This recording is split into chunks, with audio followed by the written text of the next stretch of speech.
How to know if someone has blocked you on Facebook Messenger. To find out if someone has blocked you on Messenger, try sending them a message. Send a simple message like or hi. Now all you have to do is check the delivery icon just below the send. If the message is delivered and the person sees it, their profile will be shown at the very end of the message that you have sent.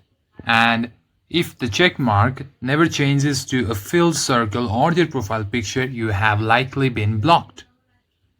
Now the next thing that you can try is check the profile.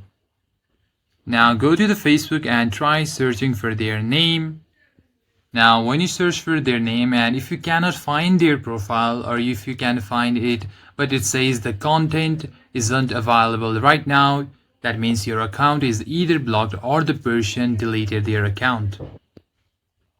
And that's it, guys. In this way you can check if someone has blocked you on Facebook Messenger, because you cannot directly know if someone has blocked. These are some steps that help you identify if you are blocked or not. Thank you for watching this video. If you find this video useful or helpful, consider liking and subscribing to the channel. I'll see you on the next one.